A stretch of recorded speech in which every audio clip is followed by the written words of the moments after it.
Jakarta is not for everyone.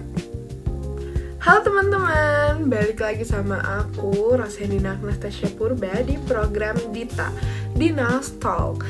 Di sini aku bakal bahas tentang sesuatu yang sering banget kita rasakan, tapi kadang nggak pernah kita pikirin secara mendalam, yaitu bagaimana menciptakan kota yang nyaman ditinggali. Mulai dari transportasi, ruang terbuka hijau, sampai kualitas hidup, semua ini ngaruh ke kehidupan kita sehari-hari.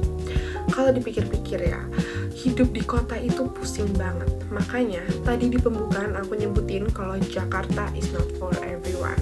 Gimana enggak, bangun pagi, keluar rumah, langsung ketemu sama jalanan padat. Mau ke kampus atau ke kantor, harus siapin mental dulu buat hadapi macet. Kadang nyari tempat hijau aja tuh susah banget, apalagi cari tempat nongkrong gratis. Kadang kalau di kota kita harus beli minuman dulu di kafe, baru kita bisa duduk sambil menikmati suasana. Ritme kehidupan di kota itu juga berasa sangat cepat.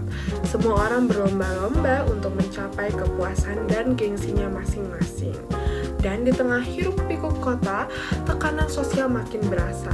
Standar hidup seolah dipatok lebih tinggi, mulai dari gaya, tempat makan, sampai tempat nongkrong.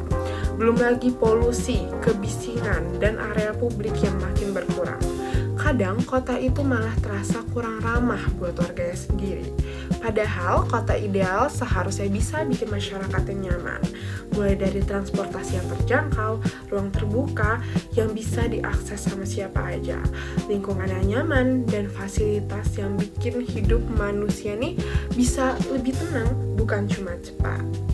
Menurut jurnal yang berjudul Tantangan dan Peluang Masyarakat Perkotaan di Era Modern, karya Nurul Hukmatiyah, Olan Layanlangi, Yunisa, dan Muhwatif M, menyatakan bahwa masyarakat kota menghadapi dinamika kompleks akibat pertumbuhan penduduk yang sangat cepat, yang menimbulkan kepadatan dan tekanan pada infrastruktur. Dampaknya terlihat pada kemacetan, polusi, meningkatnya limbah, serta berkurangnya ruang terbuka hijau. Selain masalah lingkungan nih teman-teman, ketimpangan pembangunan juga memicu kesenjangan sosial, ekonomi, kemiskinan, dan pengangguran di wilayah perkotaan. Menurut platform blog yang diposting oleh Kompasiana, beberapa masalah juga bisa didasari oleh ketimpangan pembangunan, ketidakmerataan akses fasilitas, dan yang paling sering adalah urbanisasi. Kalian pasti sering banget dengar tentang urbanisasi. Nah, urbanisasi yang cepat itu menimbulkan kemacetan, hunian kumuh, ketimpangan sosial, dan beban layanan publik. Tanpa pengelolaan yang baik, kota menjadi tidak terkendali, kualitas hidup menurun, resiko sosial, ekonomi, serta lingkungan meningkat. Nah, di sini aku mau jelasin tentang kota ideal itu kayak gimana sih. Siapa tahu kita di masa depan bisa menyalurkan ide-ide kita untuk kota yang lebih ideal.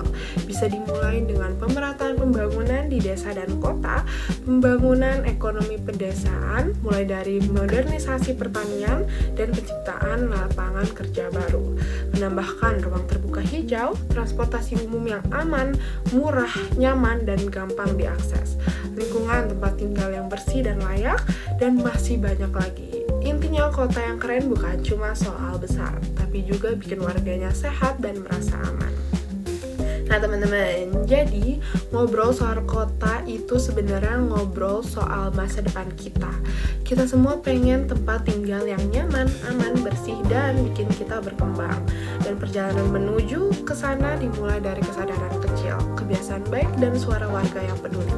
Terima kasih sudah mendengarkan podcast Dita hari ini. Sampai bertemu di episode selanjutnya.